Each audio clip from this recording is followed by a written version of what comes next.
Hello, hello. I'm sorry for the awkward position, but I am not in the mood to move my camera today. It's very, very hot in Florida. It's over 90 degrees and probably about 90% humidity, so please excuse me for just bending over to talk to you guys.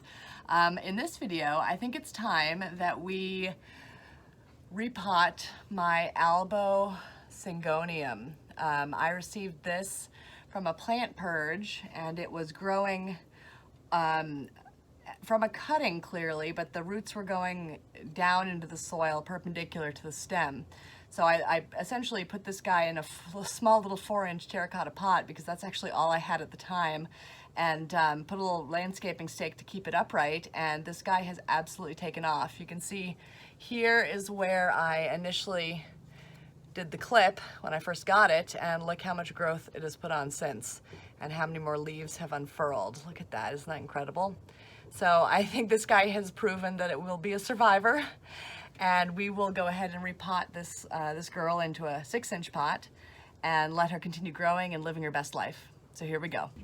Okay, so first up, let me remove its little tag. I'm going to take out the landscaping stake, but I'm first going to look underneath and see if there are any. Yep, there's some roots growing down the bottom, so that tells me this one's really ready to go and be upgraded. I always am very careful to take out the landscaping stake because sometimes the roots will actually grow around them, which is great in the sense that they're vigorous, but not so good when you want to repot because sometimes you can damage those roots. I'm going to take off the clip here carefully.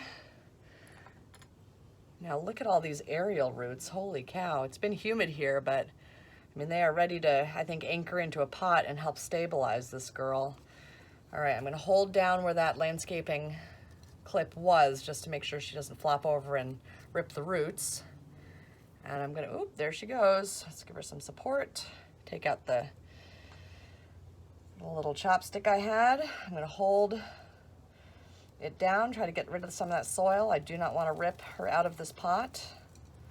I also don't want to damage any of these beautiful leaves. A little tap tap. So I try really hard not to get the soil onto the leaves, but sometimes you just got to do what you got to do. All right. And she's actually pretty dry, so I'm not sure why she's sticking to the pot the way she is. All right. Sometimes, if they won't come out, I'll stick the end of the chopstick into that little hole, and sometimes that's just enough to get them loose. But always be very careful because, as I said, there was a root that was poking out the bottom, so I don't want to damage that. Come on. Come on. Nope, still nothing. All right, so now we're going to go manual.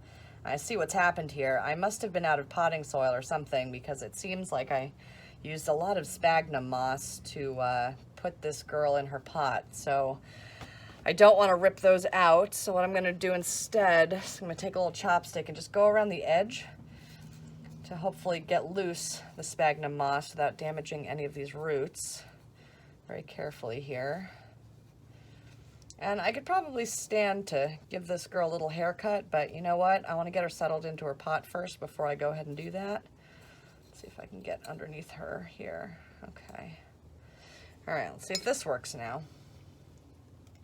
Sometimes when you're potting plants, as it is with most things in life, things just don't quite go your way. There we go. All right, so I'm very careful to make sure I don't have any roots that are stuck to the bottom of the pot. Yep, you can see here, see that ring of roots? It was time for this girl to be repotted, which is great. That is always great. That always means that they were happy where they were.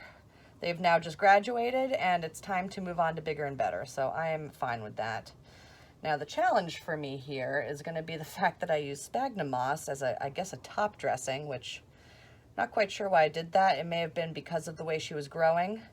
But I actually find it a little difficult to repot with sphagnum moss because it has a very, very, very similar texture as the roots. And every now and again, if I'll pull out some sphagnum moss, it sounds as if I've just pulled a root and my heart skips a beat a little bit, not in a good way. So I'm going to be very, very gentle here to see if I can find this root that I know is attached and pry it free from some of the sphagnum moss. And my sneaking suspicion is that I probably used the sphagnum moss either because I was out of potting soil, which is very probable, or because I knew that it was going to go into a very, very small pot, and for what I thought would be temporary.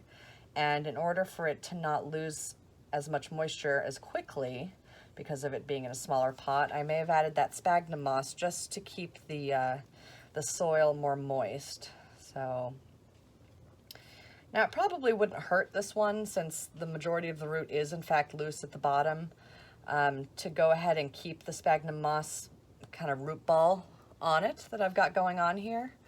But I'm going to do what I can to just get much of it out as I dare, before I feel like I'm getting a little too close to those roots. And if it gives me any sort of resistance, then I will not be pulling this off, because God help me if I pull a big old root off. That would just break my heart. So let's see what we got here. I have found that usually when I do my repotting, it's usually best to let your plants dry out a little bit. I find it much easier to pry the roots apart, less likelihood of the soil sticking to the edge of the pot and you ripping it out in the process of getting it out of the pot. Obviously, because of the sphagnum moss being in here, that's what was giving me so much trouble. So we're just going to do a little shaky. See if we can get a little bit more visualization on this root structure. See what we're looking at. Because I'm hoping that I'll be able to plant this girl more upright this time instead of laterally on her side. As I mentioned before, I was kind of forced to do that because she didn't come with bottom roots. She came with roots that were growing out of her nodes, and so I placed the cutting laterally in the pot, which was successful, but it's not my ideal way of potting her. So I think we're getting somewhere now. And then, of course, when you get the sphagnum moss that's dried, it just looks like a whole bunch of roots, and you don't know which is which. You know when you have root rot and the casing comes out of the root? That's essentially what sphagnum moss looks like after you get rid of all the fuzzies around it. It looks like a whole bunch of just really, really fine roots. So, alrighty. So I think we're just about to my comfort level for pulling off the sphagnum moss, but that's pretty good. So as you can see here, she was growing from these two nodes. She did have one growing here, but that rotted away. So this is where she's getting most of her nutrition and her water. Probably just a little bit from these aerial roots here, but I'm hoping that this aerial root will be long enough to be able to get it into the soil so I can use it to stabilize her like an anchor. So let's get our pot ready.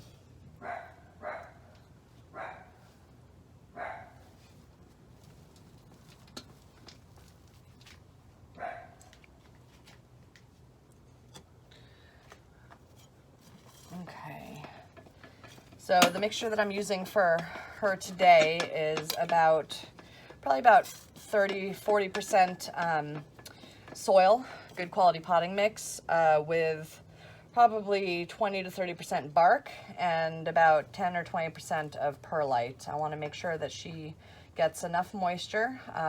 She does prefer a little bit more moisture than some of your typical philodendrons or anthuriums, but I want to make sure that it's a chunky enough mixture that the soil will be aerated.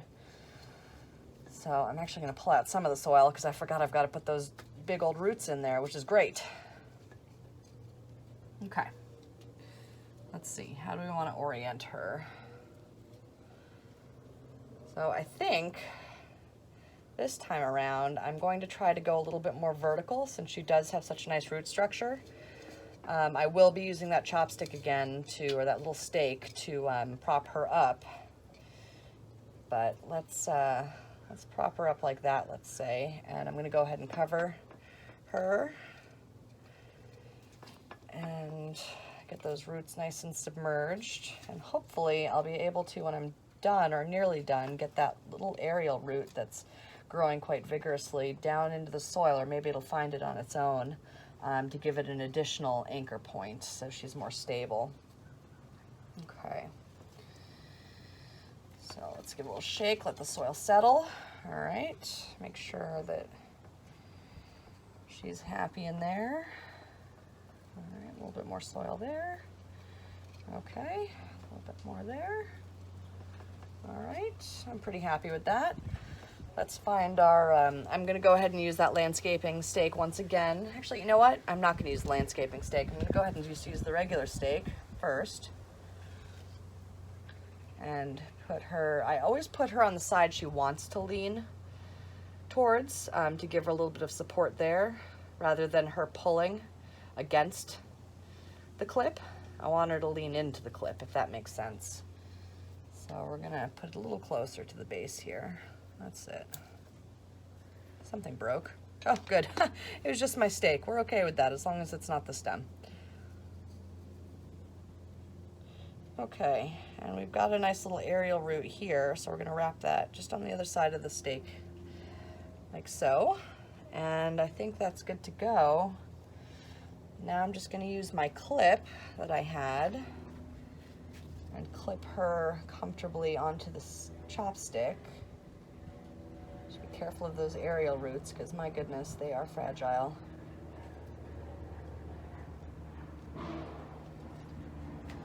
Let's see. I'm trying to find a node between a leaf, two leaves, that is wide enough to comfortably hold this stake. And I'm struggling a little bit, so let's see if I can go a little bit lower perhaps. Let's go down here. Maybe that would work. Does that work? I might have to go ahead and use some tape, some of that double-sided tape, landscaping tape, which is a great tool. I think it's a little bit unsightly, but you know what? Beggars can't be choosers. And I'd rather have a healthy growing plant than one that has damaged leaves. So let's get some of that.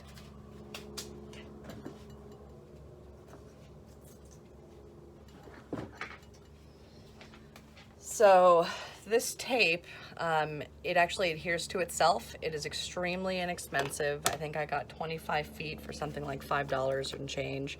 It is totally resistant to the sun, to water. I used it, actually, I discovered it when I was growing my vegetables, and I was using it for my tomato garden, and the tape lasted all season. I loved it because it was so easy to adjust and take off and put back. And I've also found it very, very useful for my climbing plants that need a little bit of stabilization, because you can literally cut to whatever size you need, and you know that it won't be too tight. And it does blend in because it is nice and green. It is green, so that's a plus. Okay, so that's pretty good there. And I actually don't think she needs the landscaping stake anymore. I think I might just hedge my bets and keep her as she is with just the soil. I am going to lift up this growing stem just a little bit so it's on top of the soil instead of submerged, because she does have a leaf growing out of her, and I know she's got some roots under there, but I don't want that to rot. And there we have it. There she is in her new pot. She does look a little smaller now that she's in the smaller pot, but if you can see here, what I've done is I've used that stake and just used that tape to prop her up. She is getting a little bit of a bend here, so I might have to do something a little interesting once she needs the support further up. And you can see at the bottom here, I've kept this growing stem uncovered, and I'll keep an eye on her. She seems pretty stable though. And my hope is that this aerial root finds the soil, and they usually do. I could probably help it along a little bit, but I'll give it a few days to see if it'll find its own way naturally. But because the soil will be consistently moist, I have no doubt that it'll find its way to it. So this is my Podophyllum Syngonium, and this has been Monica coming to you from your potting patio. Thank you for tuning in and joining me on my potting adventures, and hope to see you guys next time. Talk to you later. Bye-bye.